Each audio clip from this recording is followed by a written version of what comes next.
Hello everyone, selamat datang di kelas Bahasa Inggris Study with B bersamaku, Brili.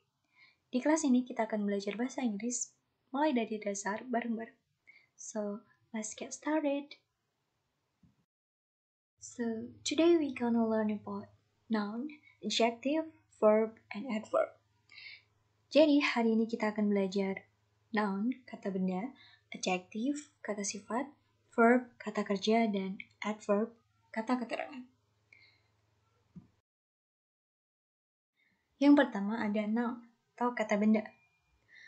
Kata benda itu ya seperti car, mobil, table, meja, home, house, rumah, apartemen, dan lain-lain. Tapi kata benda juga memiliki beberapa tipe atau jenis. Contohnya common noun. Common noun adalah kata benda yang menunjukkan suatu benda secara umum. Contoh, market, pasar, city, kota, park, taman, girl, anak perempuan, boy, anak laki-laki. Selain common noun, ada juga proper noun. Proper noun adalah kata benda yang menunjukkan orang, tempat, benda, atau kejadian secara spesifik. Seperti nama orang, nama tempat, nama negara, nama pulau. Contoh, Kupang, Albert, London, Indonesia, Surabaya, Natasha. Itu adalah contoh-contoh proper noun atau kata benda yang spesifik. Selanjutnya kita punya concrete noun and abstract noun. Concrete noun can be identified through one of the five senses: taste, touch, sight, hearing, or smell. Jadi kalau concrete noun itu dapat kita rasakan melalui kelima pancaindera kita. Contoh, laptop, phone, dog, horse, book, apartment. Benda-benda yang bisa kita sentuh, lihat, terus baunya juga bisa sampai kita, terus dapat kita dengar juga. Itu concrete noun. Sedangkan kalau abstract noun refers to an intangible concept such as emotion, excitement, idea, knowledge. Jadi kalau abstract noun itu lebih ke benda-benda yang abstrak, tidak berwujud. Contoh, ability, kemampuan, anger, kemarahan, beauty, keindahan, dream, mimpi, goal, tujuan, happiness, kebahagiaan.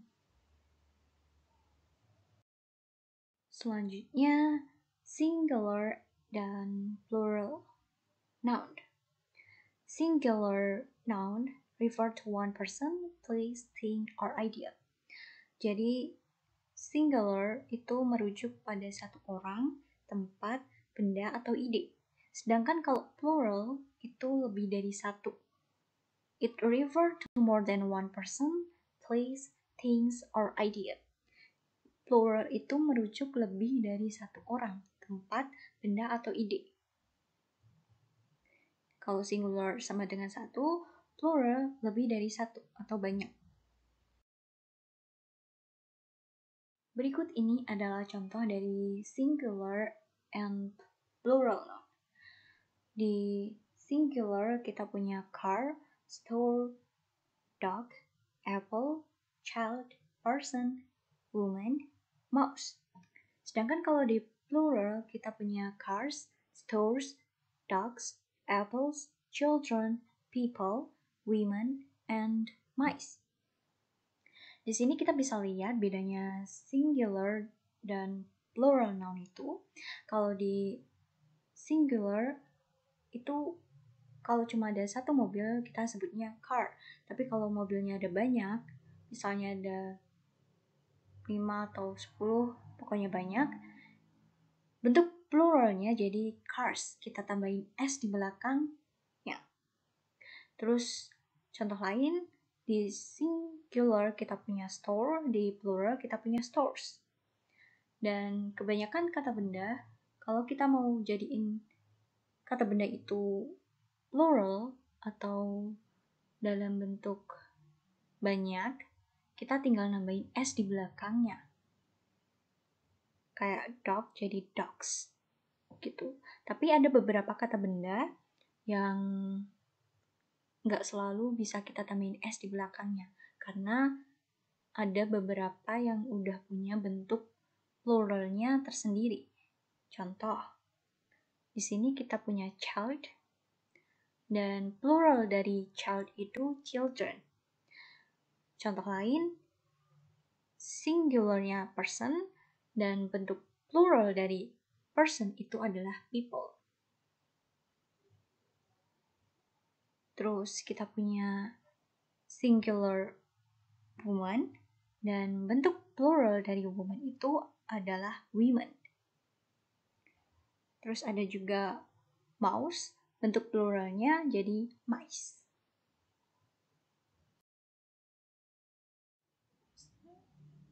Selanjutnya kita punya countable noun dan uncountable noun. Countable noun itu kata benda yang dapat kita hitung jumlahnya. Contoh, egg, telur. Apple, buah apel. Book, buku. Cat, kucing. Car, mobil. Egg, apple, buku, kucing, mobil itu kita bisa hitung jumlahnya. Contoh, misalkan ada 2 telur, jadinya 2 eggs. Kalau ada 5 buku, jadinya 5 books. Itu benda-benda yang bisa kita hitung intinya. Terus, kalau uncountable noun, itu benda yang tidak dapat kita hitung. Contohnya ada susu, milk, gula, sugar, garam, salt, tepung, flour, dan pengetahuan, knowledge. Benda-benda yang tidak mungkin bisa kita hitung. Kita tidak bisa tahu jumlah sugar yang ada di dalam teko itu. Karena mustahil kalau ngitung. Kecil-kecil banget ya Allah. Ya kan? So, coba kita tebak. Coba teman-teman tebak. Benda-benda ini countable or uncountable. Mulai dari oil, countable or uncountable? Love, countable or uncountable? Mountain, countable or uncountable? Flower, countable or uncountable? Intelligence, countable or uncountable? Udah dijawab semuanya? Oke. Dan ini dia jawabannya. Oil itu uncountable, love itu uncountable, mountain itu countable, flower countable, dan intelligence itu uncountable. Gimana? Benar berapa? Selanjutnya kita masuk ke materi berikutnya, yaitu adjective atau kata sifat. Kata sifat di sini fungsinya untuk mendeskripsikan atau memberi informasi lebih banyak tentang kata benda. Contoh, a smart woman, seorang wanita yang pandai. The yellow shoes, sepatu yang berwarna kuning. A big city, sebuah kota yang besar. Smart, yellow, big itu termasuk kata sifat yang mensifati benda. Berikut beberapa fakta tentang kata sifat. An adjective always has the same form. Kata sifat itu selalu mempunyai bentuk yang sama. Dia tidak terpengaruh oleh gender maupun number, jumlah bendanya. Contoh kata sifat yaitu old. An old man, seorang laki-laki tua. An old woman, seorang wanita tua. Old people, orang-orang tua. Di sini kita bisa lihat kalau old tidak berubah sama sekali penggunaannya. Baik itu dipakai oleh laki-laki, perempuan, ataupun jumlahnya banyak, sedikit, dia tetap old. Fakta lain yaitu we can use 2 or more adjectives together. Jadi kita bisa menggunakan lebih dari satu kata adjektif dalam satu kalimat. Contoh, beautiful dan young. Di kalimat, kalau dijadiin satu kalimat, jadi a beautiful young girl. Seorang wanita muda yang cantik. Jadi kita punya 2 adjektif di sini, yaitu beautiful dan young. Dan di sini kita punya beberapa contoh adjektif kata sifat yang lain. Delicious, pretty, new, skinny, fat, big, small, old, cute, tall. Delicious artinya enak, pretty artinya cantik, new artinya baru, skinny artinya kurus, fat artinya gemuk, big artinya besar, small artinya kecil, old artinya tua, cute artinya imut, dan tall artinya tinggi. Masuk ke materi berikutnya yaitu verb atau kata kerja. Dan di sini kita akan mempelajari 3 tipe utama dari kata kerja dahulu. Yang pertama adalah action verbs. Gunanya to express an activity that a person or thing can do. Mengungkapkan aktivitas yang dapat dilakukan seseorang atau sesuatu. Contoh, she eats breakfast. Eat di sini adalah action verb. The bus arrive on time. Arrive di sini adalah action verbs. Berikut ini adalah beberapa contoh dari action verbs. Ada bring, see, buy, put, make, drink, eat, play, run, catch, sleep, go, fly, choose, fight, work, fall, hear, grow. Intinya, action verb itu berkaitan dengan aksi atau tindakan. Dan juga bisa aktivitas. Yang kedua, kita punya auxiliary verbs atau linking verbs. Fungsinya connect a subject and further information about the subject. Jadi kalau linking verbs itu tidak menunjukkan aksi tapi lebih ke menghubungkan. Contoh, she can speak Japanese. The professor is absolutely true. Can dan is di sini merupakan linking verbs. Lalu siapa aja sih anggota-anggota dari auxiliary atau linking verbs itu? Ada be, am, is, are, was, were, being. Contoh, the boys are happy because they are all playing together. Yang kedua ada have, had, has, having. Contoh, our girls have arrived. Terus kita punya can dan could. Contohnya, you can go to the party. Terus ada lagi might. Contoh, may we come in? Terus kita punya do, does, did, doing. Contohnya, do you like chocolate? Did you sleep well last night? Terus kita punya shall, should. Contoh, I shall buy a new car next year. Dan will, would. Contohnya, would you like a tea? Terus yang terakhir kita punya must dan ought. Contohnya, you must clean up your house. Sebenarnya ini belum semua, tapi aku masukin yang sering kita pakai aja dulu. Oke, teman-teman, lanjut. Yang ketiga, kita punya modal verbs. Sebenarnya ini masuk ke dalam jenis auxiliary verbs. Tapi karena aku mau bahas ini lebih lanjut, jadi aku sendirikan. So, fungsi modal verbs ini to express ideas such as ability, possibility, permission, advice, and obligation. Gunanya untuk mengekspresikan kemampuan, kemungkinan, saran, dan kewajiban. Di modal verbs itu juga ada beberapa tipe atau jenis. Yang pertama itu menyatakan ability atau kemampuan. Anggotanya ada can dan could. Contoh, yang pertama, Eza can play guitar. Eza bisa bermain gitar. Yang kedua, she could speak English fluently. Dia bisa berbicara bahasa Inggris dengan lancar. Tipe kedua yaitu permission atau izin. Anggotanya ada can, could, dan may. Contohnya, Yang pertama, can I sit here? Bolehkah aku duduk di sini?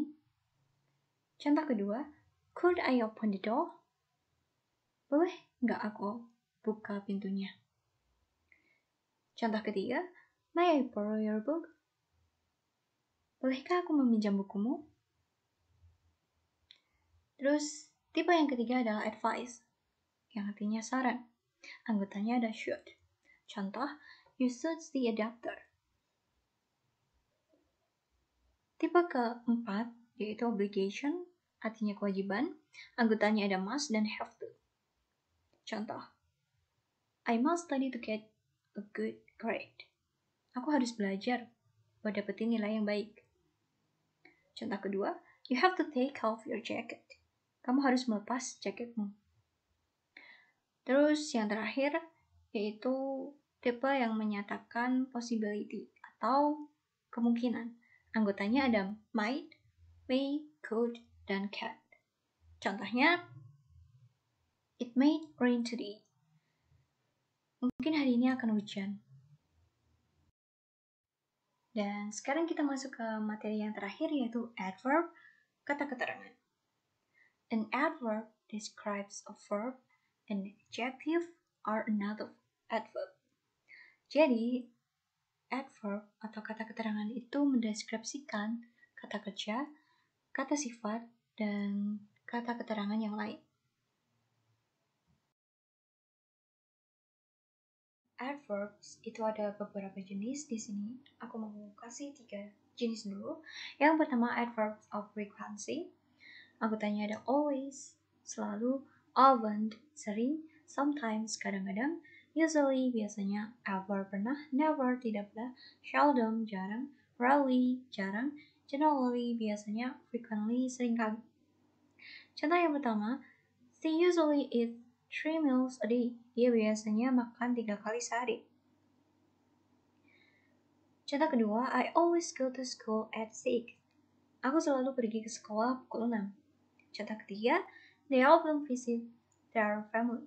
Mereka sering mengunjungi keluarganya. Jenis kedua adalah adverbs of manner. Contohnya, cheerfully dengan gembira, painfully dengan susah payah dan dengan rasa sakit, carefully dengan hati-hati, slowly pelan-pelan, badly dengan buruk, easily dengan mudah, well dengan baik, quickly dengan cepat, dan so on. Contoh pertama, Mark moves his car carefully. Mark memindahkan mobilnya dengan hati-hati. Contoh kedua, she can read it easily. Dia bisa membacanya dengan mudah. Jenis ketiga adalah adverbs of time, tentang waktu. Anggotanya ada now, yesterday, today, soon, later, tomorrow, already, tonight, last night, last month, last year, and the like. Contoh kalimat 1. Angel bought a new car last year. Angel membeli mobil baru tahun lalu. 2. I will go to Thailand tomorrow. Aku akan pergi ke Thailand besok.